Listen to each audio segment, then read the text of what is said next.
Nunca imaginei que no meu próprio casamento, vestida de noiva, eu descobriria o maior segredo e a maior decepção da minha vida.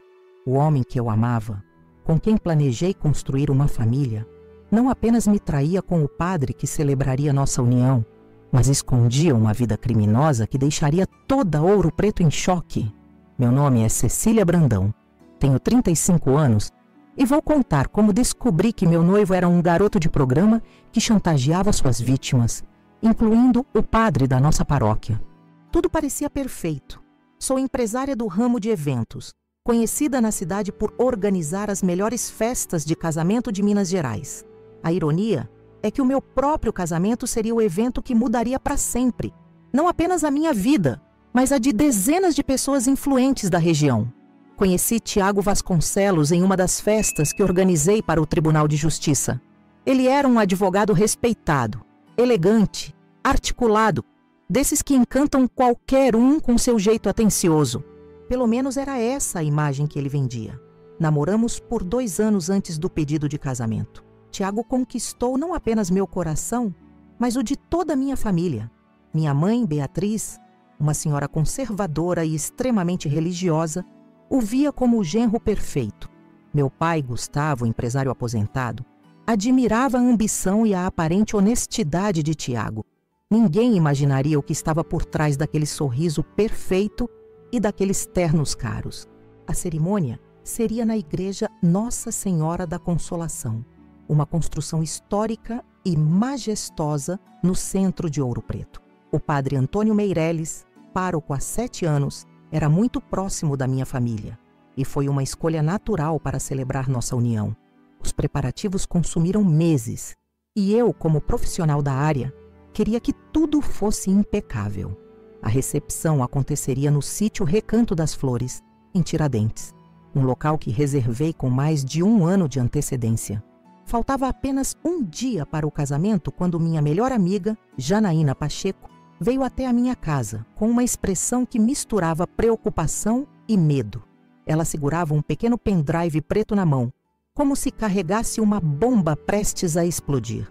Ceci, encontrei isso no bolso do paletó do Tiago quando fui buscar as alianças no alfaiate. Ele pediu para pegar o terno, mas esqueceu isso no bolso, disse ela, estendendo o objeto para mim. Naquele momento não dei muita importância. Pensei que fosse algo relacionado ao trabalho de Tiago. Deve ser algum caso que ele está trabalhando, Jana. Vou devolver quando ele chegar, respondi, colocando o pendrive na mesa da sala. Mas Janaína não parecia convencida. Tem algo estranho, Ceci. Quando peguei o pendrive, caiu uma anotação junto. Era um valor, seguido do nome do padre Antônio. Senti um arrepio percorrer em minha espinha. Por que o nome do padre estaria anotado junto com um valor? Tentei afastar aquele pensamento incômodo, mas a expressão de Janaína me fez perceber que ela suspeitava de algo grave. Você acha que devo olhar? Perguntei, sentindo o coração acelerar. Janaína hesitou, mas assentiu. Se não for nada, você apaga e pronto. Mas se for algo importante, é melhor você saber antes de subir ao altar. Com as mãos tremendo, conectei o pendrive ao meu notebook. O que vi nos próximos minutos destruiu todos os meus sonhos de uma só vez. Havia uma pasta chamada Clientes, com dezenas de subpastas, cada uma com um nome. Entre eles, para meu horror, estava o nome do padre Antônio. Abri a pasta e encontrei vídeos datados dos últimos meses. No primeiro deles, Tiago e o padre estavam em um quarto que reconheci ser do Chalé da Serra, um refúgio nas montanhas que Tiago dizia usar para trabalhar em casos importantes. Não conseguia assistir mais que alguns segundos. Era evidente que meu noivo e o padre mantinham um relacionamento. As lágrimas escorriam pelo meu rosto enquanto eu passava para as outras pastas. Cada uma continha vídeos semelhantes, com pessoas diferentes, algumas que eu reconhecia como figuras importantes da cidade. Em outra pasta intitulada Pagamentos, encontrei planilhas detalhadas com valores recebidos de cada cliente. Foi quando entendi tudo. Tiago não era apenas infiel, ele trabalhava como garoto de programa.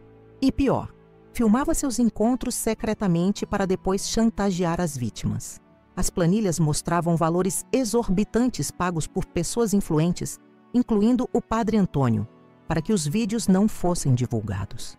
Passei a noite em claro, alternando entre crises de choro e momentos de raiva intensa. Janaína ficou comigo, tentando me acalmar, enquanto pensávamos no que fazer. Cancelar o casamento parecia óbvio, mas algo dentro de mim queria mais. Queria justiça. Queria que todos soubessem quem realmente era Tiago Vasconcelos. Pela madrugada, tomei uma decisão que mudaria tudo. Não cancelaria o casamento. Deixaria que tudo seguisse como planejado até o momento certo. Liguei para Cláudio Duarte, o fotógrafo que contratei para o evento. O que ninguém sabia é que Cláudio era meu amigo de infância e tinha contatos na polícia. Expliquei a situação e pedi sua ajuda para o plano que estava formulando. Vou confrontá-lo antes da cerimônia, disse a Janaína quando amanhecia. Se ele confessar e cancelar tudo por conta própria, talvez eu consiga evitar o escândalo. Se não, não precisei terminar a frase. Minha amiga entendeu que eu estava disposta a expor tudo, não importando as consequências. Na manhã do casamento, enquanto minha mãe e as madrinhas se preparavam para me ajudar com o vestido e a maquiagem, pedi um momento a sós. Liguei para Tiago, que já estava na sacristia da igreja se preparando. Preciso te ver antes da cerimônia, disse, tentando manter a voz firme. É importante. Ele hesitou, mencionando a superstição de que dá azar o noivo ver a noiva antes do casamento. Insisti, dizendo que era uma emergência. Combinamos de nos encontrar no escritório do Padre Antônio, nos fundos da igreja, 30 minutos antes da cerimônia. Desliguei o telefone sentindo meu coração disparado. Vesti-me como se realmente fosse me casar. O vestido branco de renda francesa, os sapatos de salto que escolhi com tanto carinho, o buquê de rosas brancas e azuis. Olhei-me no espelho e vi uma mulher transformada pela dor e pela determinação. Já não era mais a noiva sonhadora, mas uma mulher disposta a lutar por sua dignidade. Antes de sair de casa, copiei todo o conteúdo do pendrive para outro dispositivo e o entreguei a Cláudio, que já havia chegado para os preparativos. Está tudo pronto, ele sussurrou. Se ele negar, temos tudo preparado na igreja. Respirei fundo e assenti. Não havia volta. Cheguei à igreja 1 hora antes do previsto. Os convidados ainda não haviam chegado, apenas alguns funcionários que organizavam os últimos detalhes. Caminhei até o escritório do padre nos fundos, sentindo cada batida do meu coração como um tambor anunciando guerra. Quando abri a porta, Tiago estava lá, lindo em seu terno escuro, com uma expressão de preocupação que logo se transformou em alívio ao me ver vestida de noiva. "Meu Deus, você está deslumbrante", ele disse, aproximando-se para me beijar. Recuei mantendo distância. Seus olhos registraram a mudança, a tensão no ar. "O que houve, Cecília? Você está estranha." Respirei fundo, segurando as lágrimas que ameaçavam cair. Era hora de confrontá-lo, de olhar nos olhos do homem que amei e perguntar como ele foi capaz de construir uma vida baseada em mentiras e crimes. O que aconteceu a seguir mudaria para sempre, não apenas a minha vida, mas a de toda a cidade de Ouro Preto. Olhei nos olhos de Tiago, aqueles olhos castanhos que me conquistaram no primeiro encontro, e senti um aperto no peito ao pensar em todas as vezes que me perdi naquele olhar, acreditando estar diante de um homem íntegro e apaixonado. "Quero que você me explique isso", falei com voz firme, tirando da bolsa o pendrive que Janaína havia encontrado. A expressão de Tiago mudou instantaneamente. O sorriso confiante deu lugar a um semblante pálido, como se tivesse visto um fantasma. "Onde você conseguiu isso?" ele perguntou, tentando pegar o pendrive da minha mão. Recuei, mantendo o objeto longe do seu alcance. "Isso não importa agora. O que importa é o conteúdo. Você e o Padre Antônio?" "Sério, Tiago? O homem que vai celebrar nosso casamento?" Minha voz tremia, não de medo, mas de indignação. Tiago passou a mão pelos cabelos, um gesto que sempre fazia quando estava nervoso. Ele começou a andar de um lado para o outro no pequeno escritório, como um animal enjaulado. "Você não entende, Cecília. Não é o que parece." "Não? Então me explique o que são aqueles vídeos. Me explique por que existem planilhas com pagamentos. Me explique por que você está chantageando pessoas da nossa cidade." Foi quando ele mudou de tática. Seu rosto se transformou, abandonando o nervosismo para adotar uma expressão fria e calculista que eu jamais havia visto antes. Você não vai contar isso a ninguém, disse, aproximando-se de mim com os olhos fixos nos meus. Pense na sua família, na sua reputação. Se você abrir a boca, eu destruo você. Naquele momento, entendi que nunca conheci o verdadeiro Tiago Vasconcelos. O homem à minha frente era um estranho, um predador que havia se escondido atrás de uma máscara de perfeição por 2 longos anos. Senti medo, sim, mas também uma coragem que não sabia que tinha. Você está me ameaçando no dia do nosso casamento? Perguntei, incrédula. Quem você pensa que é? Sou alguém que sabe muito bem como o jogo funciona, querida. Você acha que é a única que tem segredos? Acha que sua família impecável sobreviveria ao escândalo? Seu pai, tão respeitado, tem esqueletos no armário que fariam seus parecerem brincadeira de criança. Aquilo me pegou de surpresa. Meu pai? O que Tiago sabia sobre meu pai? Por um momento hesitei. E se ele estivesse falando a verdade? Balancei a cabeça, afastando a dúvida. Ele estava tentando me manipular, como certamente fazia com suas vítimas. Não vai funcionar, Tiago. Acabou. O casamento está cancelado e você vai responder por tudo o que fez. Virei as costas para sair do escritório, mas senti a mão dele agarrar meu braço com força. Você não vai a lugar nenhum, ele sibilou, puxando-me para perto. Seu hálito quente contra meu rosto cheirava a menta e desespero. Vamos entrar naquela igreja e nos casar como planejado. Depois resolvemos isso. Tentei me soltar, mas seu aperto apenas aumentou. Foi quando a porta se abriu e Janaína entrou, seguida por Cláudio. Tira a mão dela agora! Cláudio ordenou com uma voz que não parecia a do fotógrafo simpático que eu conhecia. Tiago me soltou imediatamente, reconhecendo a ameaça na voz de Cláudio. O que é isso? Uma emboscada? Tiago perguntou, recuando até encostar na mesa do escritório. Foi quando Cláudio tirou algo do bolso. Um distintivo policial. Cláudio Duarte, Polícia Federal. Estamos investigando você há meses, Vasconcelos. O pendrive que sua noiva encontrou é apenas a ponta do iceberg. Meu queixo caiu. Cláudio, meu amigo de infância, o fotógrafo do meu casamento, era na verdade um policial disfarçado. Ele percebeu minha confusão e me lançou um olhar de desculpas. Desculpe não ter contado antes, Cecília. Começamos a investigar Tiago há 8 meses, após recebermos denúncias de extorsão. Precisávamos de provas concretas e não podíamos arriscar que ele desconfiasse. Quando você me ligou ontem à noite e contou sobre o pendrive, percebi que finalmente tínhamos o que precisávamos. Tiago parecia um homem derrotado. Seu rosto alternava entre expressões de raiva e desespero. Você não tem nada contra mim, ele disse a Cláudio, mas sua voz já não tinha a confiança habitual. São apenas vídeos privados. Extorsão não é algo privado, Vasconcelos. Temos depoimentos, transferências bancárias, mensagens de ameaças. Está tudo documentado. Mas o pendrive que sua noiva encontrou é a cereja do bolo. Prova que você não apenas se prostituía, mas filmava seus clientes sem consentimento para depois chantageá-los. Enquanto Cláudio falava, notei o movimento sutil de Tiago em direção à janela do escritório. Em um piscar de olhos, ele empurrou Janaína, que estava mais próxima, e saltou pela janela que dava para os fundos da igreja. Cláudio correu para a janela, mas Tiago já tinha desaparecido entre as árvores que cercavam o terreno. Droga! Cláudio praguejou, pegando o rádio para avisar sua equipe. Suspeito em fuga pelos fundos da igreja. Repito, suspeito em fuga. Olhei para Janaína, que se recuperava do empurrão, e depois para meu vestido de noiva. A realidade da situação finalmente me atingiu com toda a força. Não haveria casamento.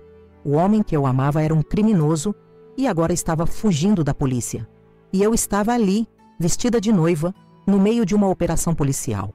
O que acontece agora? Perguntei a Cláudio, que guardava o rádio após dar instruções à sua equipe. Agora precisamos agir rápido.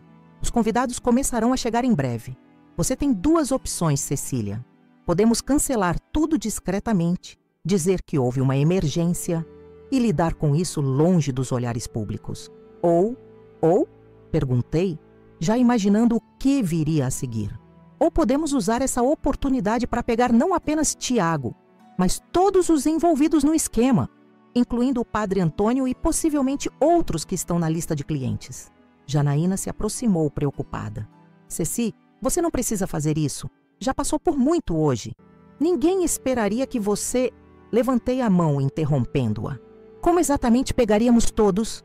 Perguntei a Cláudio. Deixamos a cerimônia começar. O padre Antônio estará lá. Provavelmente também outros envolvidos que vieram como convidados. Quando chegar o momento certo, fazemos a abordagem. Mas preciso que você entenda uma coisa, Cecília. Isso significaria expor tudo publicamente. Seu nome estaria ligado a esse escândalo, pelo menos inicialmente. Pensei no que isso significaria. Minha carreira como organizadora de eventos, minha reputação na cidade, o impacto sobre minha família. Por outro lado, pensei em todas as vítimas de Tiago, pessoas que estavam sendo chantageadas, vivendo com medo de terem suas vidas íntimas expostas. E se Tiago não for capturado? E se ele fugir do país? Perguntei, temendo que tudo fosse em vão. Ele não vai longe, Cláudio garantiu. Temos agentes em todas as saídas da cidade. Ele pode ter fugido do escritório, mas não vai escapar de Ouro Preto. Nesse momento, ouvi o som de carros chegando à frente da igreja. Os primeiros convidados estavam chegando. Precisava tomar uma decisão e rápido. Vamos pegar todos eles. Decidi finalmente. Não só Tiago, mas qualquer um que esteja envolvido nesse esquema sórdido. Cláudio assentiu, respeitando minha decisão. Vou instruir minha equipe. Você tem certeza? Absoluta, respondi, sentindo uma determinação que nunca havia experimentado antes. Quase me casei com um monstro. O mínimo que posso fazer é garantir que ele e seus cúmplices paguem pelo que fizeram. Enquanto Cláudio saía para coordenar a operação, fiquei a sós com Janaína. Minha amiga me abraçou forte, sem se importar se amassaria meu vestido de noiva. Você é a mulher mais forte que conheço, Ceci, ela sussurrou em meu ouvido. Não me sinto forte, confessei. Estou aterrorizada, mas sei que é o certo a fazer. Janaína se afastou um pouco, segurando minhas mãos. O que você vai dizer para seus pais? Para a sua mãe? Você sabe como Dona Beatriz é tradicional. Suspirei, pensando na minha mãe e em como ela reagiria ao escândalo. A verdade. Vou dizer a verdade. Eles merecem saber. Saímos do escritório e fomos para uma pequena sala ao lado da sacristia, onde minha mãe e meu pai me esperavam. Quando entrei, vi o orgulho nos olhos de minha mãe, a emoção contida do meu pai. Por um breve momento, quis voltar atrás, inventar alguma desculpa para adiar o casamento, poupá-los da humilhação pública. Mas então lembrei dos vídeos, das chantagens, das vidas que Tiago estava destruindo. Mãe, pai, comecei sentindo a garganta seca. Tenho algo muito sério para contar a vocês. Nos 20 minutos seguintes, relatei tudo o que havia descoberto. Os vídeos, a chantagem, a investigação da Polícia Federal, a fuga de Tiago. Vi o rosto de minha mãe perder a cor, vi meu pai passar do choque à fúria e depois a uma tristeza profunda. Minha filha, minha mãe disse finalmente, sua voz quase um sussurro. Como não percebemos? Como deixamos isso acontecer? Não é culpa de vocês, respondi, segurando suas mãos trêmulas. Ele enganou a todos nós. Meu pai, sempre contido em suas emoções, tinha lágrimas nos olhos. O que você vai fazer agora, filha? Expliquei o plano de Cláudio. A ideia de usar a cerimônia para capturar não apenas Tiago, mas todos os envolvidos. Esperei ver desaprovação. Talvez até a sugestão de que deveríamos lidar com isso discretamente, longe dos olhares da sociedade de Ouro Preto. Em vez disso, vi determinação. Estamos com você, meu pai declarou, colocando a mão no meu ombro. Seja qual for sua decisão. Minha mãe, que eu esperava ser a mais resistente, assentiu. Aquele homem usou nossa família, usou nossa igreja. Ele merece ser exposto. Naquele momento, Cláudio voltou à sala, acompanhado por uma mulher que não reconheci de imediato. Quando ela se aproximou, percebi que era Roberta Teixeira, a ex-namorada de Tiago, que eu havia conhecido brevemente no início do nosso relacionamento. Roberta? Perguntei, confusa com sua presença. Olá, Cecília. Ela cumprimentou, visivelmente nervosa. Preciso te contar algo.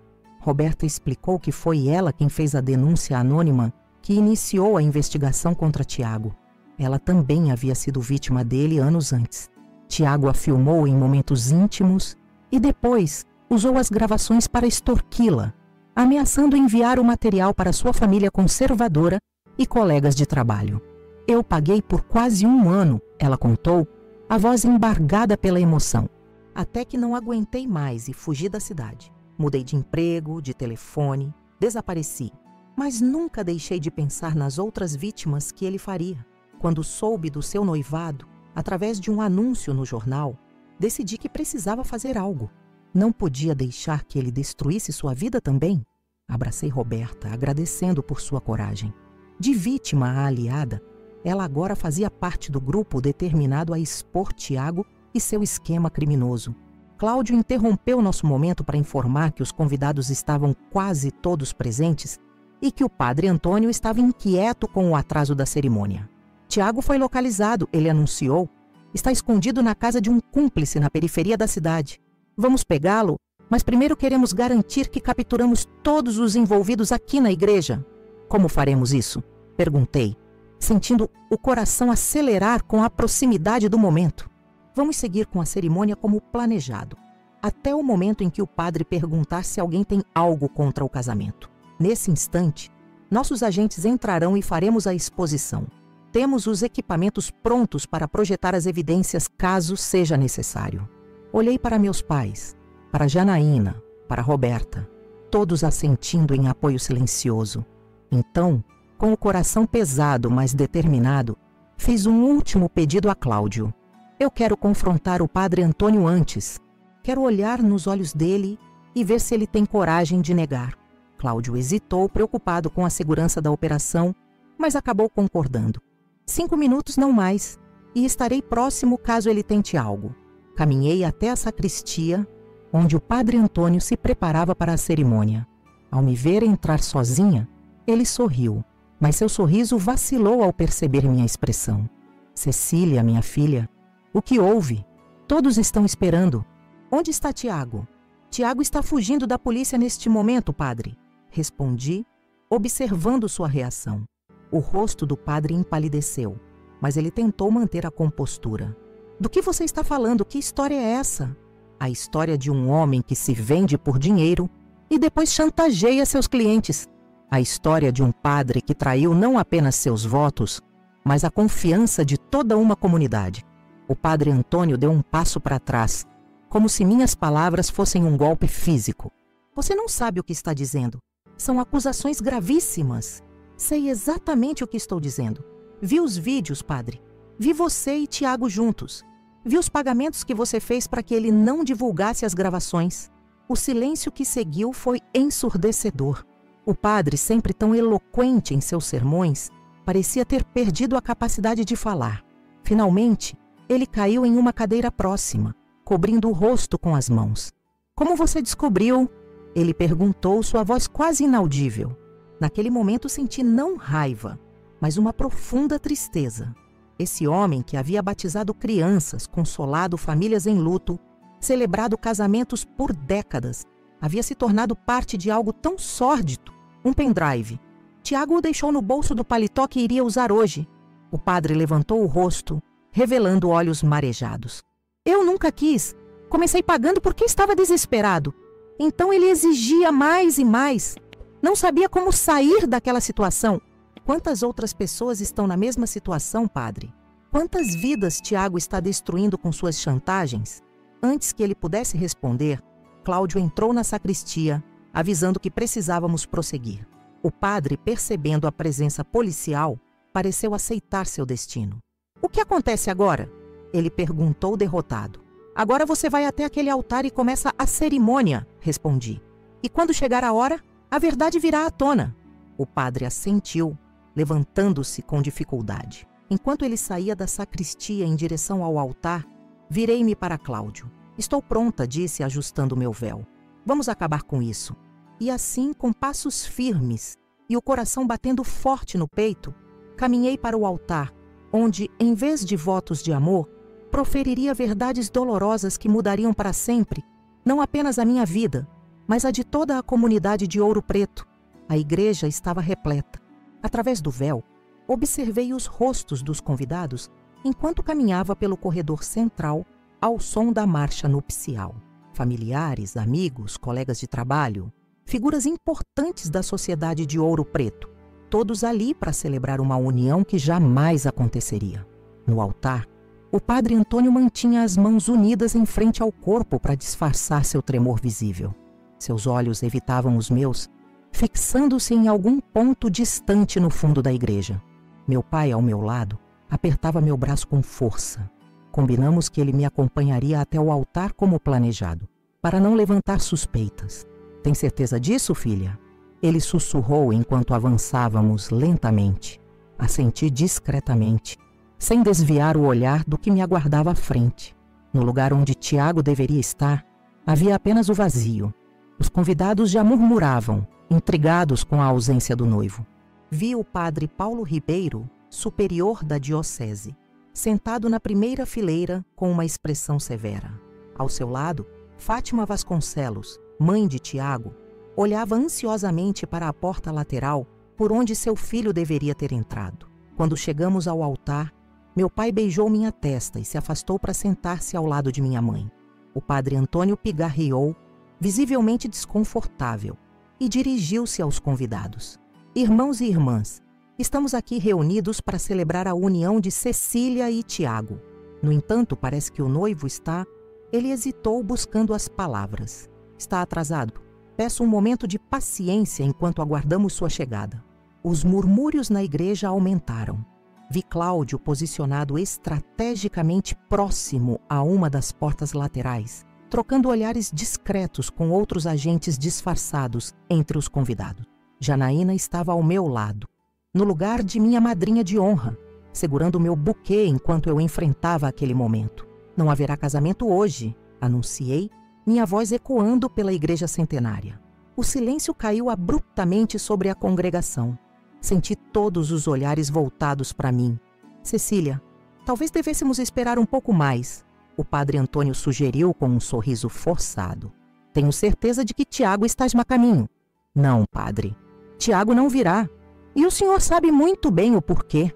Minha voz soou mais firme do que eu esperava. Removi meu véu para que todos pudessem ver meu rosto claramente. O padre Paulo se levantou, aproximando-se do altar. O que está acontecendo aqui, Antônio? Antes que o padre Antônio pudesse responder, continuei.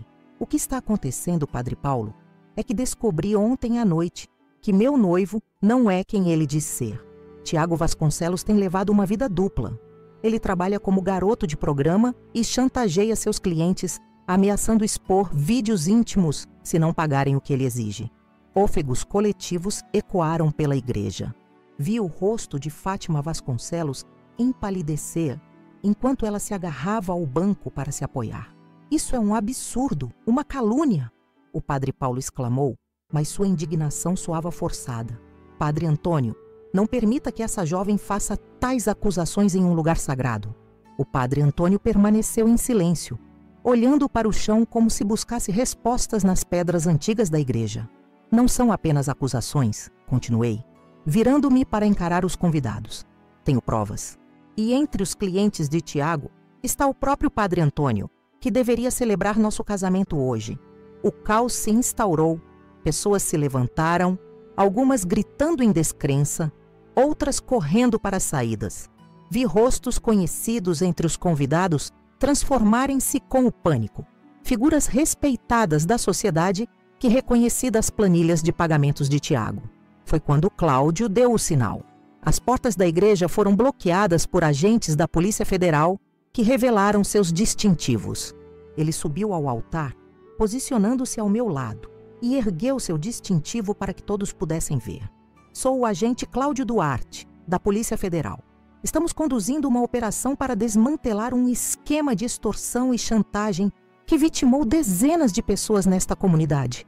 Peço que todos permaneçam em seus lugares. O padre Paulo recuou, sua arrogância rapidamente substituída por nervosismo. Isso é um absurdo, um ultraje. Não podem invadir uma igreja assim. Temos mandados judiciais, padre Paulo. Cláudio respondeu entregando-lhe um documento, inclusive para a prisão do senhor. Os olhos do padre Paulo se arregalaram. Do que está falando? Eu não tenho nada a ver com isso. Nossas investigações indicam que o senhor não apenas sabia das atividades de Tiago Vasconcelos, como recebia parte dos valores da extorsão para garantir proteção institucional. Cláudio fez um gesto e 2 agentes se aproximaram para conduzir o padre Paulo. Enquanto isso, outros agentes abordavam o padre Antônio, que não ofereceu resistência. Ele apenas me olhou com uma expressão que misturava vergonha e algo que parecia quase alívio, como se um grande peso tivesse sido removido de seus ombros. Virei-me para Janaína, que segurava minha mão com força. "Está preparada para o próximo passo?" Ela perguntou baixinho. Assenti. Era hora de revelar tudo, não apenas as acusações, mas as provas concretas que havíamos encontrado. Cláudio fez outro sinal e um agente trouxe um projetor que havia sido previamente instalado na igreja. As luzes se apagaram parcialmente e uma das paredes laterais se transformou em uma tela improvisada. "O que estão fazendo?" gritou alguém da multidão. "Isso é uma casa de Deus! Uma casa de Deus que foi corrompida por aqueles que deveriam protegê-la!" Respondi, minha voz ecoando pela nave. "Antes que alguém saia daqui, quero que todos vejam exatamente o tipo de homem com quem eu quase me casei."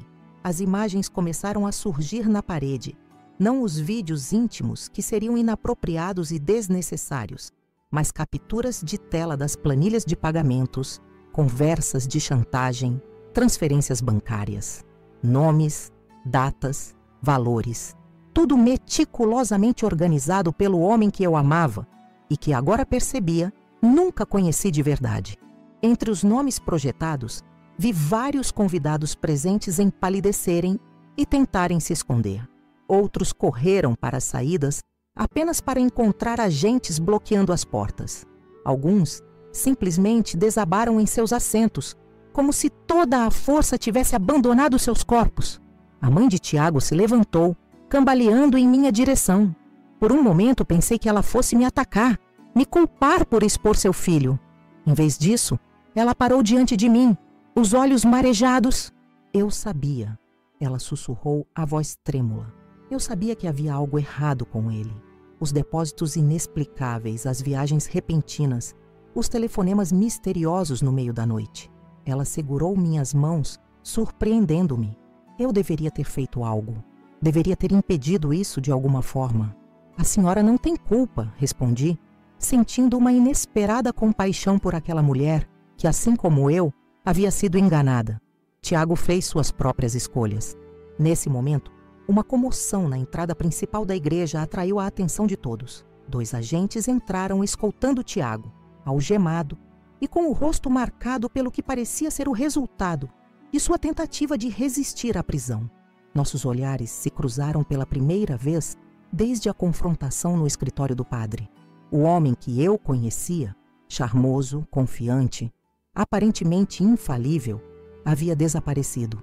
Em seu lugar estava alguém acuado, desesperado, seus olhos alternando entre raiva e medo enquanto era conduzido pelo corredor central, sob os olhares de todos que haviam vindo celebrar seu casamento. Quando ele passou por mim, parou brevemente.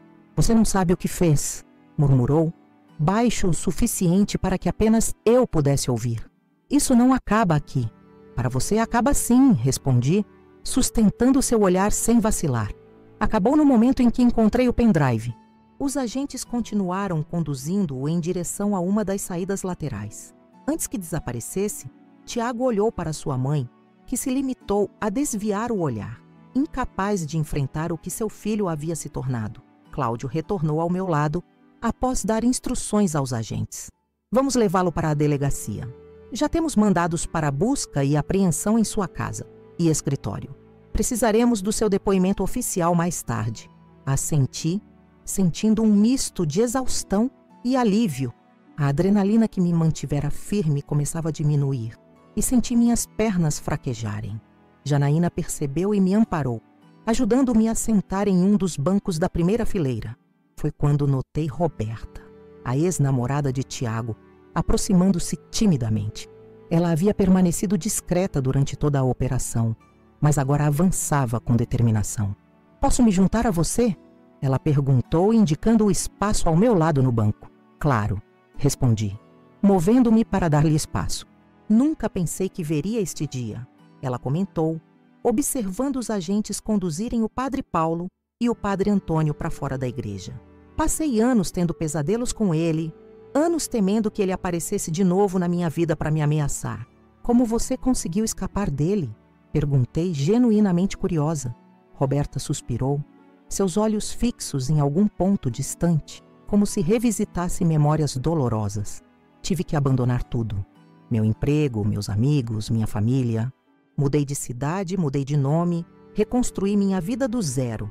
Só voltei quando soube do seu noivado e percebi que precisava fazer algo. Obrigada por ter feito a denúncia, disse apertando sua mão. Se não fosse por você, eu estaria casada com aquilo. Ela retribuiu o aperto, um sorriso triste em seus lábios. Somos sobreviventes, você e eu. E agora, graças à sua coragem, muitas outras pessoas poderão se libertar dele também. Meus pais se aproximaram, preocupação evidente em seus rostos. Minha mãe, sempre tão preocupada com aparências, surpreendeu-me ao ignorar completamente o escândalo à nossa volta e focar apenas no meu bem-estar. Vamos para casa, filha, ela disse, acariciando meu rosto com ternura. Você precisa descansar. Foi muita coisa para um dia só. Olhei ao redor, para a igreja que deveria ter sido palco do dia mais feliz da minha vida e que agora parecia um cenário de guerra. Convidados sendo entrevistados por agentes, evidências sendo coletadas, flashes de câmeras dos poucos jornalistas que já haviam conseguido entrar. Não posso ir ainda, respondi. Preciso terminar o que comecei. Meu pai assentiu, compreendendo minha determinação. Então ficaremos com você até o fim.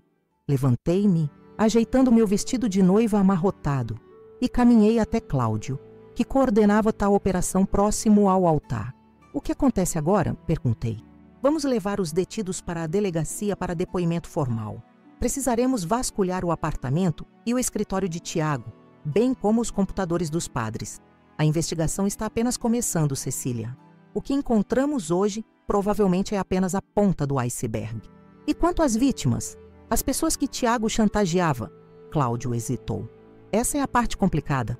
Tecnicamente, algumas delas também cometeram infrações, como o padre Antônio, mas estamos mais interessados em desmantelar o esquema de extorsão. Faremos acordos, se necessário, para conseguir mais informações. Nesse momento, percebi Gustavo Brandão, meu pai, aproximando-se com expressão preocupada.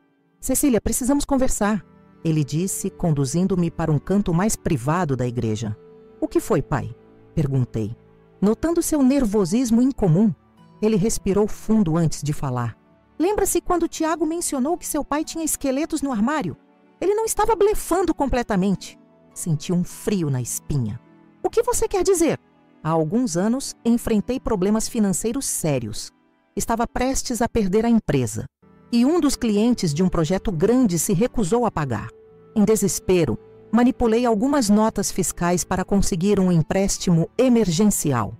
Fiquei em silêncio, digerindo a confissão inesperada. Meu pai, sempre o pilar de integridade em minha vida, admitindo uma fraude. O banco nunca descobriu, ele continuou. Consegui regularizar tudo depois que a situação melhorou, mas de alguma forma, Tiago descobriu. Cerca de 6 meses atrás, ele insinuou que sabia de irregularidades no meu passado. Na época, pensei que fosse apenas conversa fiada, mas agora ele estava preparando o terreno, concluí, garantindo que teria algo contra a nossa família caso precisasse. Meu pai assentiu, a vergonha evidente em seu rosto. Tenho vergonha do que fiz, Cecília. E se isso vier à tona agora, com toda essa investigação, segurei suas mãos enrugadas nas minhas. Vamos resolver isso, pai. Juntos. Conversaremos com Cláudio, explicaremos a situação. Você não é como o Tiago. Você cometeu um erro em um momento de desespero, não construiu uma carreira baseada em crimes. Ele me abraçou forte e senti suas lágrimas molharem meu ombro. Eu deveria estar consolando você hoje, não o contrário. Ele sussurrou. Somos família, respondi simplesmente. Nos apoiamos uns aos outros, não importa o que aconteça. Quando nos separamos, vi Cláudio se aproximando novamente. Cecília, estamos prontos para encerrar aqui? Você gostaria de fazer alguma declaração final aos presentes antes de irmos? Olhei para os convidados remanescentes, aqueles que não estavam sendo detidos ou que não haviam fugido. Pessoas confusas, assustadas, algumas claramente aliviadas por não terem seus nomes expostos, outras preocupadas que seu momento ainda pudesse chegar. Caminhei até o altar. o lugar onde deveria ter feito meus votos matrimoniais, e me virei para enfrentar a congregação. O silêncio caiu sobre a igreja enquanto todos aguardavam minhas palavras. Hoje deveria ser o dia mais feliz da minha vida, comecei, minha voz ecoando nas paredes de pedra. Em vez disso, descobri a verdade sobre o homem que amava. Uma verdade dolorosa, mas necessária. Não estou aqui para julgar as vítimas de Tiago. Cada um tem suas próprias lutas, suas próprias histórias. Estou aqui apenas para dizer que segredos têm um preço e que viver com medo nunca é a resposta. Fiz uma pausa observando os rostos que me encaravam. Alguns com simpatia, outros com vergonha, outros ainda com uma mistura de emoções que não conseguia decifrar.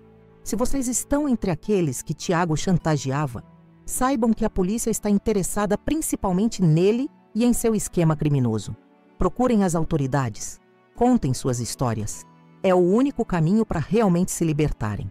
Com essas palavras, desci do altar, deixando para trás o local que deveria ter testemunhado minha união com Tiago e que, em vez disso, tornou-se o palco de sua queda. Enquanto caminhava pelo corredor central, de cabeça erguida apesar do vestido amarrotado e da maquiagem borrada pelas lágrimas, senti um estranho senso de libertação. O casamento que tanto planejei nunca aconteceria, mas talvez isso fosse, no fim das contas, a maior bênção que eu poderia receber. Ao chegar às portas da igreja, parei por um momento e olhei para trás, para o altar vazio, para os bancos desarrumados, para o caos que se instalara no que deveria ser um momento de celebração. "Vamos?", perguntou Janaína, que me esperava junto com meus pais. "Sim", respondi, virando as costas para a igreja e seguindo em direção à luz brilhante do sol que entrava pelas portas abertas. "Vamos começar de novo." A luz do sol me cegou momentaneamente quando saí da igreja. Flashes de câmeras dispararam em minha direção. Aparentemente, a notícia já havia se espalhado e a imprensa local começava a se aglomerar nas escadarias da igreja Nossa Senhora da Consolação. Instintivamente levantei a mão para proteger meu rosto, não por vergonha, mas para me dar um momento para processar a cena à minha frente. "Senhorita Brandão, é verdade que seu noivo foi preso por extorsão? Cecília, o que sentiu ao descobrir a verdade sobre Tiago? Os padres realmente estavam envolvidos no esquema?" As perguntas vinham de todos os lados, microfones estendidos em minha direção como lanças apontadas para um alvo fácil. Senti a mão firme de Cláudio em meu ombro, guiando-me através da multidão de repórteres. Sem comentários no momento, ele respondeu com autoridade. "A Polícia Federal emitirá um comunicado oficial sobre a operação. Por favor, respeitem a privacidade da senhorita Brandão. Meus pais e Janaína formaram um escudo humano ao meu redor, conduzindo-me até um carro oficial que aguardava na rua. Antes de entrar, avistei Fátima Vasconcelos sendo amparada por uma mulher que não reconheci." Nossos olhares se cruzaram brevemente, o dela carregado de uma mistura de vergonha e desespero, o meu provavelmente refletindo exaustão e compaixão relutante. No carro, finalmente longe dos olhares curiosos e das câmeras indiscretas, permiti-me desabar. As lágrimas que havia contido durante toda a confrontação na igreja agora fluíam livremente, manchando o corpete branco do meu vestido de noiva. Janaína, sentada ao meu lado, segurou minha mão sem dizer nada. Às vezes, o silêncio é o melhor conforto. "Para onde estamos indo?", perguntei após alguns minutos, quando consegui controlar o choro.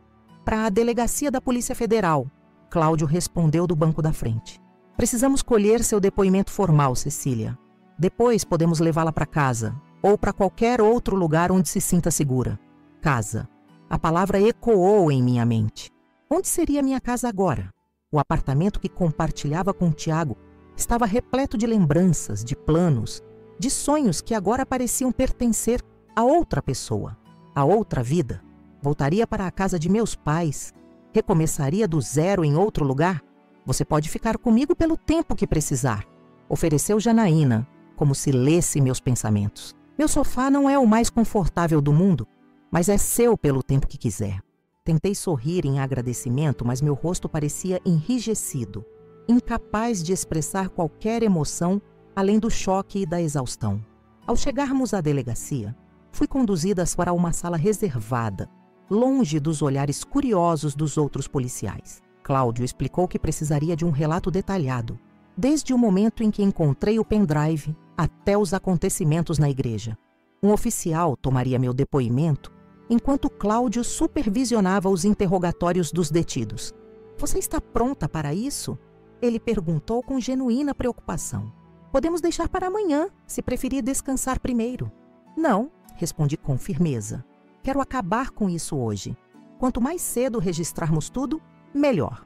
Durante as 2 horas seguintes, narrei cada detalhe para uma policial de expressão compassiva que anotava tudo meticulosamente. Descrevi o conteúdo do pendrive, as planilhas de pagamentos, os nomes que reconheci, as conversas que tive com Tiago, com o padre Antônio, com Roberta. Entreguei a cópia que havia feito dos arquivos e assinei documentos autorizando a polícia a acessar meu apartamento e meus dispositivos eletrônicos, caso necessário, para a investigação. Quando terminei, sentia-me estranhamente vazia, como se tivesse derramado não apenas informações, mas toda a minha energia e emoções naquelas folhas de depoimento. Senhorita Brandão, a policial disse, finalizando as anotações. Você foi extremamente corajosa hoje. Não apenas salvou a si mesma de um casamento com um criminoso, mas também ajudou a desmantelar um esquema que estava destruindo muitas vidas. Assenti silenciosamente, incapaz de sentir qualquer orgulho naquele momento. Só queria dormir, esquecer, mesmo que por algumas horas que este dia havia acontecido. Cláudio retornou à sala, parecendo simultaneamente exausto e energizado. Temos novidades, anunciou sentando-se à minha frente. Tiago começou a falar. Aparentemente, ele acredita que cooperando pode conseguir alguma redução de pena. O que ele disse? Perguntei, não por curiosidade mórbida, mas por necessidade de entender a extensão do que havia escapado por pouco. O esquema é maior do que imaginávamos. Não se trata apenas de extorsão sexual. Tiago usava as informações que obtinha de seus clientes para outros tipos de chantagem. Segredos corporativos, manipulação de licitações, lavagem de dinheiro. Ele tinha contatos em várias cidades de Minas Gerais, não apenas em Ouro Preto. Senti um calafrio percorrer minha espinha. E quanto ao meu pai? Tiago mencionou algo sobre esqueletos no armário da minha família. Cláudio balançou a cabeça. Até agora nada específico sobre sua família, mas estamos apenas começando os interrogatórios. Se surgir algo, você será informada imediatamente. Assenti, tentando ignorar o nó no estômago. Meu pai havia confessado sua fraude financeira passageira. Mas seria isso tudo que Tiago sabia? Ou havia mais segredos que nem mesmo eu conhecia? A outra coisa, Cláudio continuou hesitante. Durante a busca no apartamento de Tiago, encontramos um cofre escondido atrás de um quadro no escritório. Precisaremos de uma ordem judicial para abri-lo, mas... Mas o quê? Pressionei quando ele parou. Ele insiste que há documentos lá dentro que poderiam incriminar pessoas importantes, incluindo políticos locais e até mesmo um juiz federal. Se isso for verdade, o caso pode se tornar ainda mais complexo. Fechei os olhos, tentando absorver a magnitude do que estava acontecendo. O homem com quem eu quase me casei não era apenas um extorsionário, mas possivelmente o centro de uma teia de corrupção que se estendia muito além do que eu poderia imaginar. Cecília, Cláudio chamou suavemente, trazendo-me de volta ao presente. Há algo mais que você precisa saber. Encontramos câmeras escondidas em seu apartamento, em todos os cômodos. O mundo pareceu girar ao meu redor. O quê? Sussurrei, sentindo uma onda de náusea me atingir. Aparentemente, Tiago gravava tudo. Não apenas seus clientes, mas sua vida cotidiana também. Encontramos um servidor com anos de gravações. Cobri a boca com as mãos, horrorizada. Cada momento íntimo, cada conversa privada, cada segundo da minha vida em casa havia sido capturado, armazenado, potencialmente utilizado como material para mais chantagens ou simplesmente para satisfazer algum desejo doentio de controle. Eu vou vomitar, anunciei, levantando-me abruptamente. A policial rapidamente me conduziu a um banheiro próximo, onde esvaziei o pouco que havia em meu estômago. Quando retornei à sala, trêmula e pálida, Janaína já havia sido chamada e me esperava com um copo de água e uma expressão de preocupação intensa. Você não precisa voltar àquele apartamento, ela afirmou categoricamente. Nunca mais. Amanhã mesmo podemos ir buscar suas roupas e itens pessoais com escolta policial. Assente mecanicamente, ainda processando a invasão monstruosa da minha privacidade. Quantas vezes havia chorado sozinha no chuveiro, desabafado ao telefone com amigas, dançado despreocupadamente pela sala quando estava sozinha, tudo isso capturado por olhos invisíveis, tudo isso potencialmente usado contra mim de alguma forma que eu nem conseguia imaginar. Preciso de ar, declarei, levantando-me novamente. Cláudio acenou para um policial que nos conduziu a um pequeno pátio interno da delegacia. O céu começava a escurecer. Quase não conseguia acreditar que ainda era o mesmo dia. Parecia que semanas haviam se passado desde que acordei naquela manhã, pronta para me tornar a senhora Vasconcelos. Enquanto respirava o ar fresco, tentando recuperar algum senso de normalidade, vi Roberta aproximando-se timidamente. Ela havia trocado a roupa formal do casamento por jeans e uma blusa simples, e parecia tão exausta quanto eu me sentia. "Posso me juntar a você?" perguntou. Fiz que sim com a cabeça, indicando o banco de pedra onde estava sentada. "Como você está lidando com tudo isso?" ela perguntou após alguns momentos de silêncio compartilhado. Ri sem humor. "Ainda não estou lidando, apenas existindo através do caos, eu acho." Roberta assentiu compreensivamente. Foi assim para mim também, no início, como se estivesse observando sua própria vida de fora, incapaz de acreditar que aquilo realmente estava acontecendo com você. "Quanto tempo levou?" perguntei. "Para você começar a se sentir real novamente, quero dizer." Ela considerou a pergunta por um momento. "Meses, talvez 1 ano. E mesmo agora, 3 anos depois, ainda há dias em que acordo sentindo aquele mesmo medo, aquela mesma sensação de violação." Ela hesitou antes de continuar. "Mas fica melhor, Cecília." Não perfeito, não como antes, mas melhor. Ficamos em silêncio novamente, 2 mulheres unidas pela experiência compartilhada de terem suas vidas devastadas pelo mesmo homem. Eles me contaram sobre as câmeras. Roberta disse finalmente. "No seu apartamento. Havia no seu também?" perguntei, embora já soubesse a resposta. "Em todos os cômodos, até mesmo..." Ela não completou a frase, mas não era necessário. Entendi perfeitamente o que ela queria dizer. "Como você seguiu em frente? Como confiou em alguém novamente?" Roberta suspirou profundamente. "1 dia de cada vez, com muita terapia, construindo uma rede de apoio, aprendendo a confiar nos meus instintos novamente." Ela segurou minha mão gentilmente. "E você tem uma vantagem que eu não tive. Você descobriu antes de se casar, antes que ele pudesse fazer mais danos." Antes que pudesse responder, Cláudio apareceu na porta que dava para o pátio. "Desculpem interromper, mas algo aconteceu. Precisamos da sua presença, Cecília." Alarmada pelo tom urgente em sua voz, levantei-me imediatamente. "O que houve?" "Tiago está oferecendo um acordo. Ele quer falar com você." "Comigo? Por quê?" "Ele diz que só entregará a senha do cofre se puder falar com você pessoalmente. Diz que há informações lá dentro que você precisaria saber de qualquer forma." Senti meu corpo enrijecer. A ideia de estar na mesma sala que Tiago novamente me causava repulsa física.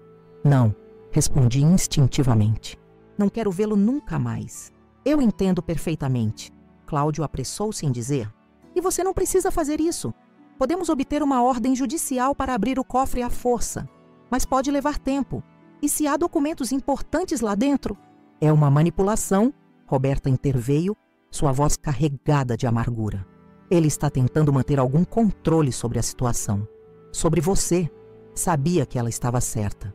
Conhecia Tiago o suficiente para entender que esta era apenas mais uma de suas táticas para manter as pessoas sob seu poder. "E ainda assim, estará gravado?" perguntei a Cláudio. "A conversa, quero dizer." "Sim, áudio e vídeo. E eu estarei presente o tempo todo. Você pode encerrar a conversa a qualquer momento." Respirei fundo, pesando minhas opções. Parte de mim queria simplesmente ir embora, começar o processo de cura e nunca mais olhar para trás. Mas outra parte, talvez a organizadora de eventos meticulosa que sempre fui, precisava de fechamento, de respostas, de um ponto final concreto. Tudo bem, decidi finalmente, mas com uma condição. Quero que Roberta venha comigo. Cláudio pareceu surpreso, mas assentiu. Se a senhorita Teixeira concordar, não vejo problema. Roberta apertou minha mão. Tem certeza disso? Absoluta. Você já enfrentou ele e sobreviveu. Preciso dessa força ao meu lado. 10 minutos depois, entramos em uma sala de interrogatório fria e impessoal. Tiago já estava lá, sentado à mesa, suas mãos algemadas à sua frente. Seu terno elegante havia sido substituído por um uniforme laranja de detento e um hematoma escurecia seu olho direito, resultado, presumivelmente, de sua resistência à prisão. Quando entramos, seu olhar se fixou em mim, ignorando completamente Roberta e Cláudio. Por um instante vi um lampejo do homem por quem me apaixonei. Aquele sorriso carismático, aqueles olhos que pareciam ver através de mim. Então, a ilusão se quebrou, e tudo que vi foi o predador por trás da máscara. Cecília, ele disse, meu nome em seus lábios soando como uma profanação. Você está linda, mesmo depois de tudo isso. Não respondi. Sentei-me à sua frente, Roberta ao meu lado, Cláudio posicionado estrategicamente perto da porta. Você trouxe reforços, Tiago observou, finalmente notando Roberta. Seu sorriso vacilou momentaneamente. Roberta, que surpresa desagradável. Diga o que quer, Tiago, cortei friamente. Não vim aqui para joguinhos. Ele recostou-se na cadeira tanto quanto as algemas permitiam. Direto ao ponto, como sempre. É isso que sempre admirei em você, sabia? Essa eficiência implacável. Ele inclinou-se para a frente. O cofre no meu escritório contém documentos que incriminam pessoas muito poderosas, Cecília. Pessoas que fariam qualquer coisa para que essas informações nunca venham à tona. Então por que mantê-las? Por que não destruí-las? Seguro de vida, ele respondeu simplesmente. Enquanto tenho aqueles documentos, tenho proteção. Ou tinha, pelo menos. E por que quer me ver? Por que não simplesmente entregar a senha à polícia? Tiago sorriu, um sorriso que não alcançava seus olhos. Porque alguns daqueles documentos dizem respeito à sua família, Cecília. Seu pai, especificamente. Senti meu coração acelerar. Se está falando da fraude fiscal de anos atrás, ele já me contou. E já informamos a polícia. A surpresa em seu rosto foi genuína. E por um momento satisfatória. Ele não esperava que meu pai tivesse confessado ou que eu já soubesse. Não é apenas isso. Ele recuperou-se rapidamente. Há mais. Muito mais. Coisas que nem mesmo seu pai sabe que eu descobri. Que tipo de coisas? Perguntei, tentando manter a voz firme. Sua empresa de eventos. Tiago começou inclinando-se ainda mais para a frente. Você acha que cresceu tão rapidamente apenas pelo seu talento? Os contratos com a prefeitura, com o governo estadual, com empresas privadas importantes. Você nunca se perguntou por que todos queriam contratar especificamente você? Senti um frio na espinha. Do que está falando? Seu pai, Tiago continuou, a voz baixa e melodiosa, como se contasse uma história para uma criança. Ele tem conexões, Cecília. Conexões com pessoas que podem direcionar contratos, influenciar decisões. Ele usou essas conexões para impulsionar sua carreira, para garantir que sua preciosa filha tivesse sucesso. Balancei a cabeça, recusando-me a acreditar. Isso é absurdo, meu pai é um homem honesto. Honesto? Tiago riu, um som áspero e desagradável. O mesmo homem que falsificou documentos para obter um empréstimo? O mesmo homem que subornava funcionários públicos para garantir aprovações rápidas de projetos? Ele está mentindo, Roberta interveio, colocando a mão em meu braço. É isso que ele faz, Cecília. Ele distorce a verdade, mistura mentiras com fatos para confundir você. Tentei processar o que estava ouvindo. Era possível? Meu pai realmente havia usado influência indevida para ajudar minha carreira? Ou era apenas mais uma manipulação de Tiago, uma tentativa de plantar a semente da dúvida, de destruir minha confiança na única coisa que me restava, minha família? A senha do cofre. Exigi, decidindo não entrar no jogo dele. É só isso que importa agora. Tiago sorriu novamente, satisfeito por ter plantado a dúvida, mesmo que eu tentasse não demonstrar. A senha é Cecília 992, o seu nome e o ano em que nos conhecemos. Romântico, não? A revelação da senha, meu nome, enviou um arrepio pela minha espinha. Mesmo em seus esquemas criminosos, ele havia me usado, transformado minha identidade em uma ferramenta para suas atividades ilícitas. Agora que você tem o que queria, falei, levantando-me. Nunca mais quero ver seu rosto ou ouvir sua voz. Quando me virei para sair, Tiago chamou meu nome uma última vez. Contra meu melhor julgamento, olhei para trás. Você acha que acabou, Cecília? Que pode simplesmente seguir em frente, reconstruir sua vida como se nada tivesse acontecido? Seu sorriso agora era puramente malévolo. Eu tenho amigos em todos os lugares, pessoas que me devem favores. Mesmo daqui de dentro posso alcançá-la. Nunca se esqueça disso. Antes que pudesse responder, Roberta deu um passo à frente, colocando-se entre mim e Tiago como um escudo humano. Suas ameaças não funcionam mais, Tiago, ela declarou, a voz firme e clara. Seu império de mentiras desmoronou. Suas vítimas não têm mais medo. E quanto a amigos, quem você acha que vai arriscar sua própria liberdade para ajudar um homem caído? Sem esperar resposta, ela me conduziu para fora da sala. Cláudio logo atrás. No corredor, longe dos olhos de Tiago, permiti-me tremer, as lágrimas finalmente escapando. Não deixe que ele entre na sua cabeça, Roberta murmurou abraçando-me. É isso que ele quer. E se ele estiver dizendo a verdade sobre meu pai? Perguntei entre soluços. E se toda a minha carreira for baseada em favores ilícitos? Mesmo que haja um grão de verdade no que ele disse, isso não diminui seu talento ou seu trabalho.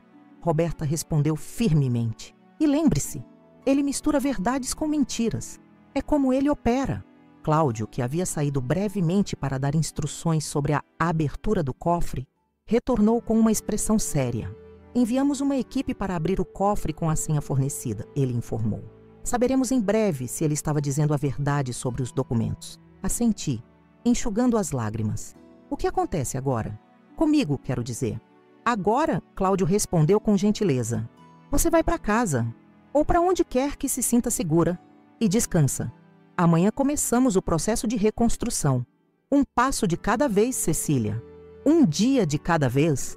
Enquanto deixávamos a delegacia pela porta dos fundos, evitando a imprensa que ainda se aglomerava na entrada principal, olhei para o céu noturno de ouro preto. As estrelas brilhavam intensamente sobre a cidade histórica, indiferentes ao drama humano que se desenrolava abaixo delas. Haveria respostas no cofre de Tiago? Verdades dolorosas sobre meu pai, sobre minha carreira, sobre outras pessoas que eu conhecia e respeitava? Amanhã descobriria. Por hoje permitiria-me apenas existir, respirar, sobreviver. O restante, a verdade, a cura, o recomeço, teria que esperar pelo nascer do sol. Dormi na casa de Janaína naquela noite, se é que se pode chamar de sono aquelas horas inquietas entremeadas de pesadelos e sobressaltos. Cada vez que fechava os olhos, via o rosto de Tiago, seu sorriso manipulador, ouvia suas ameaças sussurradas. Acordei antes do amanhecer, exausta e ainda vestindo a camiseta emprestada de Janaína, grande demais para mim, que havia substituído o meu vestido de noiva. Encontrei minha amiga na cozinha preparando café. Pelo aspecto das olheiras sob seus olhos, ela também não havia dormido bem. Tem quanto tempo que você está acordada? Perguntei, aceitando a caneca fumegante que ela me oferecia. Algumas horas, admitiu. Fiquei de olho em você. Você teve pesadelos. Assenti, tomando um gole do café forte. Liguei para os meus pais antes de dormir. Ligou. Contou que estava segura comigo e que conversariam hoje. Eles pareciam preocupados, mas aliviados por você estar bem. Os eventos do dia anterior voltaram com força total. A igreja, a confrontação, a delegacia, as revelações sobre as câmeras no apartamento, a conversa com Tiago, suas insinuações sobre meu pai. Senti meu estômago revirar e coloquei a caneca na mesa antes que a derrubasse. Cláudio ligou. Janaína informou, observando-me com preocupação. Há cerca de meia hora, eles abriram o cofre. Levantei os olhos, subitamente alerta. E ele não quis dar detalhes por telefone. Pediu que fôssemos à delegacia assim que você acordasse. Tomei um banho rápido, vesti as mesmas roupas do dia anterior, não tinha outras opções.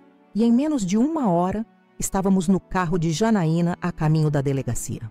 As ruas de Ouro Preto pareciam diferentes naquela manhã, como se a cidade histórica, com suas igrejas barrocas e casarões coloniais, tivesse sido alterada sutilmente pelo escândalo. Ou talvez fosse apenas minha percepção que havia mudado. Na delegacia, fomos conduzidas diretamente à sala de Cláudio. Meus pais já estavam lá, ambos com expressões tensas. Minha mãe levantou-se imediatamente para me abraçar e senti as lágrimas que ela tentava conter. Minha filha, ela sussurrou, acariciando meus cabelos como fazia quando eu era criança. Como você está? Sobrevivendo, respondi honestamente. Afastei-me gentilmente para olhar meu pai, que permanecia sentado, o rosto uma máscara de preocupação e culpa. Pai, está tudo bem? Ele fez que não com a cabeça, incapaz de falar. Foi Cláudio quem quebrou o silêncio desconfortável. Obrigado por virem tão rapidamente, ele disse, indicando as cadeiras para que nos sentássemos. Como prometi, abrimos o cofre de Tiago, usando a senha que ele forneceu. O conteúdo era substancial. Documentos incriminadores? Perguntei, meu coração acelerando.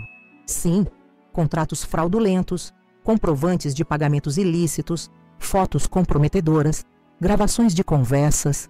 Tiago mantinha registros meticulosos de todas as suas atividades ilícitas e das pessoas envolvidas. E meu pai? Perguntei diretamente, incapaz de suportar mais suspense. Havia algo sobre ele, como Tiago insinuou? Cláudio trocou um olhar com meu pai antes de responder. Sim, havia uma pasta com o nome Brandão. Continha documentos relacionados a um esquema de direcionamento de contratos públicos para mera empresa de eventos. Senti como se o chão tivesse desaparecido sob meus pés. As insinuações de Tiago eram verdadeiras. Olhei para meu pai esperando uma negação, uma explicação, qualquer coisa que pudesse restaurar a imagem que eu tinha dele. Não é o que parece, Cecília. Meu pai finalmente falou, sua voz rouca. Eu nunca Senhor Brandão, Cláudio interrompeu gentilmente. Deixe-me terminar de explicar antes que haja mais mal-entendidos. Ele voltou-se para mim. Os documentos mostram que Tiago tentou envolver seu pai em um esquema de corrupção. Há e-mails onde ele propõe usar suas conexões para garantir contratos para sua empresa de eventos em troca de uma porcentagem dos lucros. E meu pai aceitou? Perguntei, mal conseguindo respirar. Não, Cláudio respondeu firmemente. Há uma resposta muito clara do seu pai recusando a proposta. Na verdade, ele ameaçou denunciar Tiago se ele insistisse. Olhei para meu pai confusa. Mas você nunca me contou sobre isso. Nunca mencionou que Tiago havia tentado te envolver em algo ilícito. Meu pai suspirou profundamente, passando a mão pelos cabelos grisalhos. Porque achei que tinha resolvido a situação. Isso aconteceu logo depois que vocês ficaram noivos. Tiago me procurou, alegando que poderia ajudar sua empresa a crescer ainda mais. Quando entendi o que ele realmente estava propondo, recusei imediatamente e o avisei para nunca mais tocar no assunto. E você não achou importante me contar que meu noivo era corrupto? Perguntei, a raiva crescendo. Pensei que ele tivesse entendido o recado, meu pai respondeu, a culpa evidente em sua voz. Ele pediu desculpas, disse que havia interpretado mal o mercado de eventos, que nunca mais sugeriria algo assim. Pareceu sincero. E ele hesitou. Eu não queria arruinar sua felicidade. Você estava tão apaixonada, tão entusiasmada com o casamento? Então você escolheu me deixar casar com um criminoso em vez de me contar a verdade? Acusei, a voz trêmula. Gustavo acreditou que Tiago havia mudado. Minha mãe interveio defendendo meu pai. Todos acreditamos. Ele era tão charmoso, tão convincente. Há mais, Cláudio continuou redirecionando a conversa. Depois que seu pai recusou a proposta, Tiago começou a investigá-lo. Foi assim que descobriu a antiga fraude fiscal. E há evidências de que ele estava planejando usar essa informação após o casamento, para pressionar seu pai a cooperar com outros esquemas. Ele estava se casando comigo para ter acesso à minha família? Perguntei, a náusea retornando. Parcialmente, Cláudio respondeu com cuidado. Mas havia outros motivos. Sua empresa de eventos é legítima e bem-sucedida, o que proporcionaria uma excelente fachada para a lavagem de dinheiro. E seu círculo social inclui muitas pessoas influentes que poderiam se tornar novos alvos. Fechei os olhos, tentando processar tudo. Meu relacionamento inteiro havia sido uma farsa. uma peça cuidadosamente elaborada em um jogo muito maior. Cada jantar romântico, cada presente, cada eu te amo, tudo calculado, tudo falso. O que acontece agora? Perguntei após alguns momentos de silêncio pesado. Com a investigação, com Tiago, com todos nós. A investigação está apenas começando, Cláudio explicou. Os documentos do cofre abrem dezenas de novas linhas de investigação. Quanto a Tiago, ele permanecerá detido sem direito à fiança, considerando a gravidade dos crimes e o risco de fuga ou obstrução da justiça. E quanto ao meu pai? Perguntei, olhando diretamente para ele. A fraude fiscal de anos atrás? Estamos mais interessados nos crimes atuais e na rede de corrupção que Tiago comandava. Cláudio respondeu diplomaticamente. Considerando que seu pai cooperou voluntariamente, que o evento ocorreu há muitos anos e que não houve reincidência, é improvável que haja um processo formal. Meu pai soltou um suspiro audível de alívio, mas a expressão de culpa não deixou seu rosto. Quanto a você, Cecília, Cláudio continuou, recomendo fortemente que considere proteção policial, pelo menos temporariamente. As ameaças de Tiago na sala de interrogatório podem ser apenas blefe, mas não podemos arriscar. Proteção policial? Minha mãe repetiu alarmada. Você acha que ele poderia tentar algo contra Cecília, mesmo da prisão? Tiago tem conexões. Cláudio respondeu gravemente. E algumas das pessoas implicadas nos documentos são perigosas e têm muito a perder. Por precaução, acho prudente que Cecília tenha acompanhamento policial nos próximos dias, até avaliarmos melhor a situação. A realidade da minha nova vida começava a se estabelecer. Eu não era mais apenas Cecília Brandão, a organizadora de eventos bem-sucedida que foi deixada no altar. Era uma testemunha-chave em uma investigação criminal de grande porte, possivelmente um alvo para pessoas que queriam silenciar o caso. E quanto ao meu apartamento? Perguntei, lembrando das câmeras escondidas. Minhas coisas? Uma equipe já removeu todas as câmeras e dispositivos de gravação, Cláudio informou. Tecnicamente você poderia voltar para lá, mas... Não, interrompi firmemente. Nunca mais pisarei naquele lugar. Você volta para casa conosco. Minha mãe declarou, sem espaço para argumentação. Seu antigo quarto está exatamente como você o deixou. Assente, grata pela oferta, embora a ideia de voltar para o quarto da minha adolescência aos 35 anos não fosse exatamente reconfortante, mas era melhor que a alternativa. O apartamento contaminado pelas mentiras e pelo controle de Tiago. A outra coisa que você deveria saber, Cláudio acrescentou hesitante. A imprensa está tendo um dia de campo com a história. Seu nome está em todos os jornais, Cecília. Noiva desmáscara rede de extorsão no dia do casamento é a manchete do jornal de hoje. Fechei os olhos novamente, sentindo o peso da exposição pública. Minha vida privada, meu trauma pessoal, transformados em entretenimento para as massas. Isso vai passar, Janaína assegurou, colocando a mão em meu ombro. Daqui a algumas semanas será apenas mais uma notícia antiga. Algumas semanas é muito tempo para viver sob escrutínio público. Observei amargamente. Considere se afastar da cidade por um tempo, sugeriu Cláudio. Talvez seja bom para você, não apenas pela questão da mídia, mas também para seu próprio bem-estar emocional. A ideia de fugir, de deixar Ouro Preto e todas as suas memórias para trás, era tentadora. Mas, ao mesmo tempo, sentia uma resistência inexplicável. Fugir significaria que Tiago havia vencido de alguma forma, que ele tinha o poder de me expulsar da minha própria cidade. Vou pensar nisso. Respondi finalmente. Por enquanto, só quero voltar para algum lugar seguro e processar tudo isso. Quando saímos da delegacia, eu, meus pais e Janaína, havia um pequeno grupo de repórteres esperando. Cláudio nos conduziu por uma saída lateral, onde um carro com vidros escuros aguardava para nos levar embora, sem sermos vistos. Manterei vocês informados sobre qualquer desenvolvimento, ele prometeu antes de nos despedirmos. E Cecília, você foi incrivelmente corajosa. Não se esqueça disso. O trajeto até a casa dos meus pais foi silencioso. Minha mãe segurava minha mão no banco traseiro, enquanto meu pai dirigia com uma concentração exagerada, claramente perdido em seus próprios pensamentos culpados. Janaína havia voltado para seu próprio carro, prometendo trazer algumas roupas e itens essenciais mais tarde. A casa da família Brandão, um casarão colonial restaurado no bairro do Antônio Dias, parecia um refúgio de outro mundo. Cresci naquela casa, corri por seus corredores, sonhei com meu futuro olhando pela janela do meu quarto para as montanhas que cercam Ouro Preto. Era estranho retornar agora, como uma adulta quebrada, buscando abrigo nas mesmas paredes que um dia ansiara deixar para construir minha própria vida. Preparei seu quarto, minha mãe informou enquanto entrávamos. Coloquei lençóis limpos e toalhas novas no banheiro.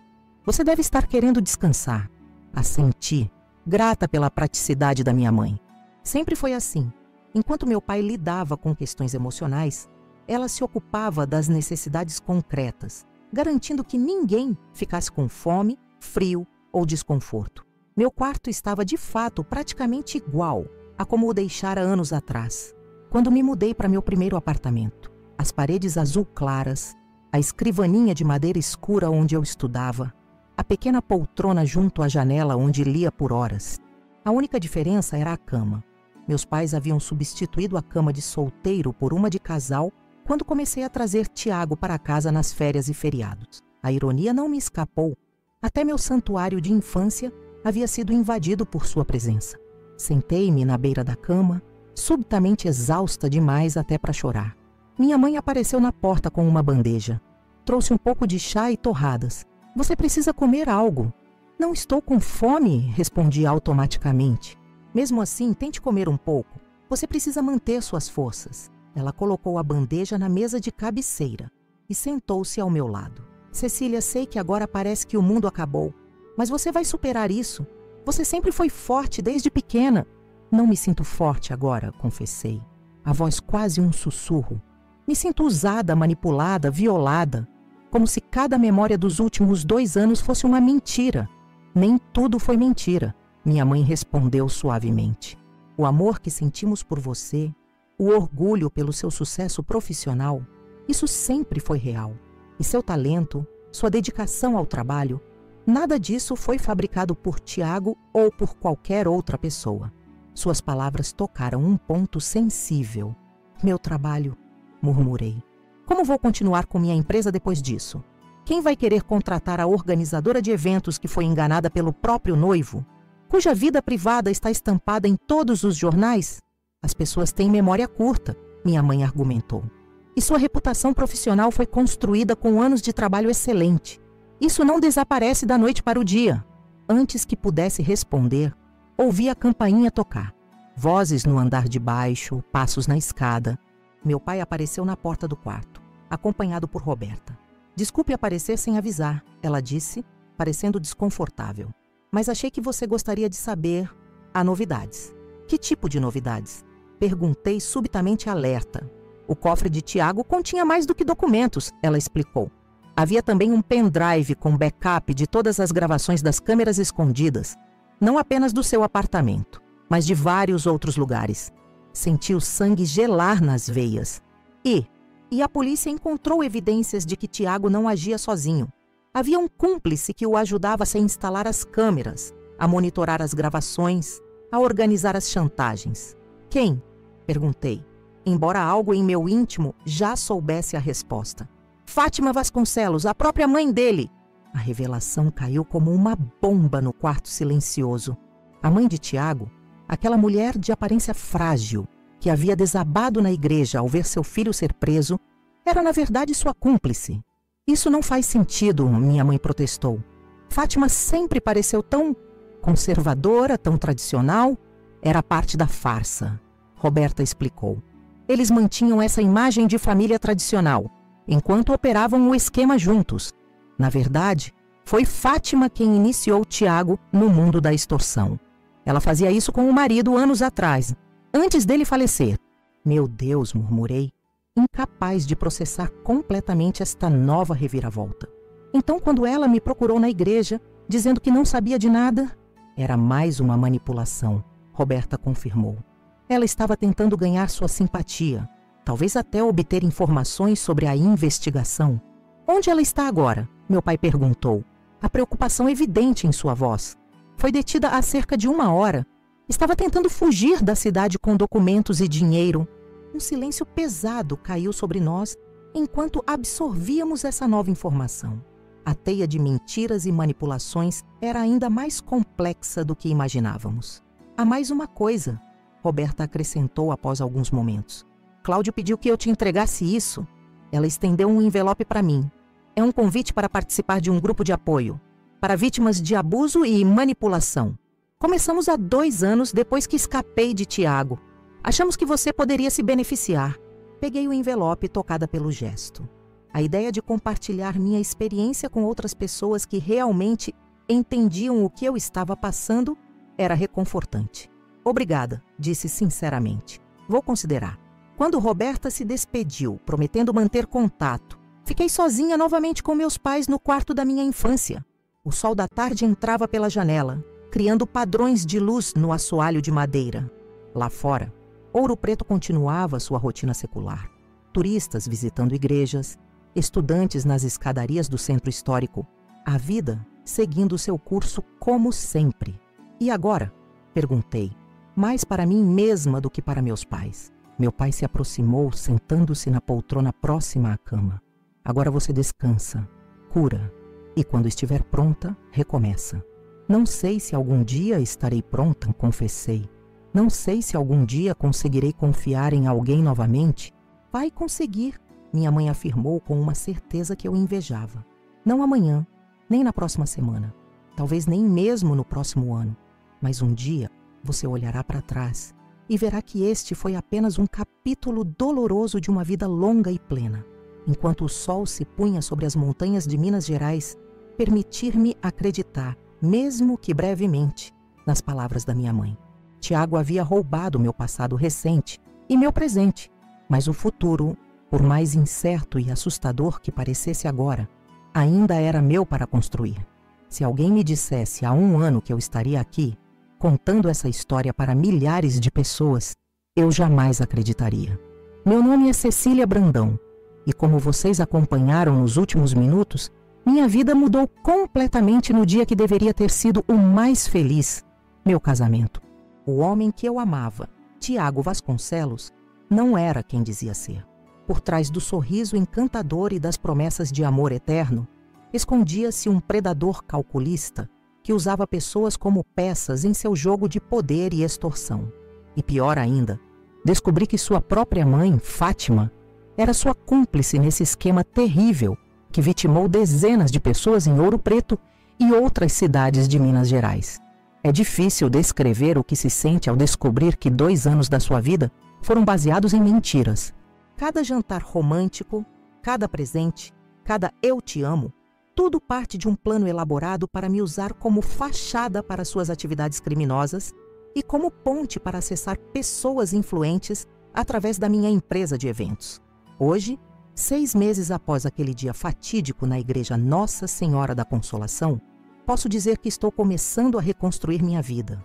Não foi fácil. Os primeiros meses foram um pesadelo de depoimentos à polícia, assédio da imprensa, noites insones revivendo cada momento do relacionamento, questionando como pude ser tão cega. Tiago e Fátima permanecem presos, aguardando o julgamento. A investigação se expandiu e revelou uma rede de corrupção muito maior do que imaginávamos inicialmente. Mais de 30 pessoas foram indiciadas até agora, incluindo o padre Paulo, que realmente estava envolvido no esquema de extorsão, recebendo parte dos valores para garantir proteção dentro da igreja. O padre Antônio, por outro lado, optou por colaborar integralmente com as autoridades. Como vítima que se tornou cúmplice por medo, ele recebeu uma pena reduzida e hoje trabalha em um programa de reabilitação de detentos, buscando redenção através do serviço aos outros. Quanto a mim, depois de passar 2 meses na casa dos meus pais, decidi que precisava de um novo começo. Não fugi de Ouro Preto. Isso seria dar a Tiago o poder que ele já não merecia ter sobre minha vida.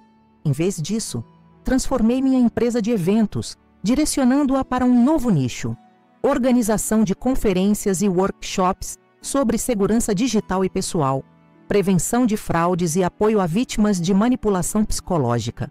A ironia não me escapa. usar a expertise que construí ao longo dos anos para ajudar pessoas a se protegerem do tipo de predador que quase destruiu minha vida. Mas há uma satisfação profunda em transformar minha dor em propósito, em usar minha história para evitar que outros passem pelo mesmo. O grupo de apoio que Roberta me apresentou tornou-se uma parte fundamental da minha recuperação. Lá, conheci mulheres e homens que passaram por experiências semelhantes, alguns enganados por parceiros, outros chantageados por colegas de trabalho ou superiores. Ouvir suas histórias, compartilhar a minha, perceber que não estava sozinha nessa jornada de cura, foi talvez o fator mais importante para recuperar minha capacidade de confiar novamente. Meus pais continuam sendo meu porto seguro. Nossa relação ficou ainda mais forte depois dessa experiência. Meu pai, apesar do erro cometido no passado com a fraude fiscal, provou ser o homem íntegro que eu sempre acreditei que fosse. Ele não apenas recusou a proposta corrupta de Tiago, mas agora trabalha voluntariamente em um programa de educação financeira para jovens empresários, ensinando sobre ética nos negócios e os perigos de atalhos aparentemente inofensivos. Janaína, minha melhor amiga, esteve ao meu lado em cada passo do caminho. Foi ela quem me empurrou de volta para o mundo quando eu queria apenas me esconder, quem me lembrou de que ainda havia beleza e bondade por aí, esperando para ser redescoberta. E Roberta, a mulher que Tiago havia destruído antes de mim, tornou-se uma amiga próxima e uma parceira de negócios. Juntas, criamos um programa de palestras onde compartilhamos nossas histórias em escolas, universidades e empresas, ensinando sobre os sinais de alerta de relacionamentos abusivos e manipuladores. O caso de Tiago Vasconcelos ganhou repercussão nacional, aparecendo em jornais e programas de televisão por todo o Brasil. Por um tempo, foi conhecida apenas como a noiva que desmascou o noivo golpista no altar. Era doloroso ter meu trauma transformado em entretenimento, mas com o tempo aprendi a usar essa atenção para amplificar mensagens importantes sobre abuso, manipulação e a importância de buscar ajuda. As câmeras escondidas no meu apartamento talvez tenham sido a parte mais difícil de superar. A violação da minha privacidade, a ideia de que momentos íntimos da minha vida haviam sido observados e possivelmente compartilhados sem meu conhecimento, deixou cicatrizes profundas. Demorei meses para conseguir trocar de roupa, sem verificar obsessivamente o ambiente por dispositivos escondidos, para tomar banho sem sentir olhos invisíveis me observando. Terapia ajudou muito, assim como o apoio incondicional das pessoas que realmente se importavam comigo. Aos poucos, fui recuperando minha autonomia, minha sensação de segurança, minha capacidade de viver sem medo constante. Ainda tenho dias ruins, dias em que a desconfiança retorna com força total, em que questiono as intenções de cada pessoa que se aproxima, em que revivo o momento exato em que percebi que meu noivo era um monstro disfarçado de príncipe encantado. Mas esses dias estão ficando mais raros, mais distantes entre si. Se há uma lição que aprendi nessa jornada dolorosa, é que nossa capacidade de recuperação é muito maior do que imaginamos. Quando tudo desmoronou naquele dia na igreja, pensei que jamais me recuperaria. Que a dor, a vergonha e o medo seriam meus companheiros para sempre. Estava enganada. Somos mais fortes, mais resilientes e mais capazes de reconstrução do que podemos imaginar nos momentos de crise.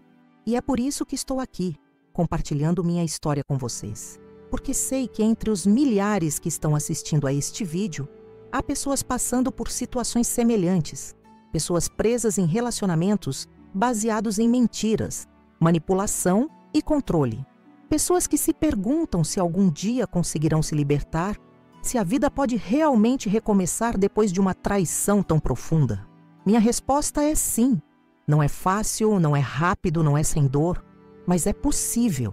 E você não precisa fazer essa jornada sozinho. Se minha história tocou você de alguma forma, peço que deixe seu comentário abaixo. Compartilhe suas próprias experiências, se sentir-se confortável. Ou apenas deixe uma palavra de apoio para outras pessoas que possam estar passando por situações semelhantes. A comunidade que construímos aqui no canal Vingança do Dia não é apenas sobre histórias chocantes. é sobre conexão humana, sobre lembrar uns aos outros que não estamos sozinhos em nossas lutas. E se você ainda não é inscrito no canal, este é o momento perfeito para se juntar à nossa família. Clique no botão de inscrição agora mesmo e ative o sininho para receber notificações de novos vídeos. Publicamos histórias reais 3 vezes por semana, sempre com o objetivo de não apenas entreter, mas também educar e empoderar.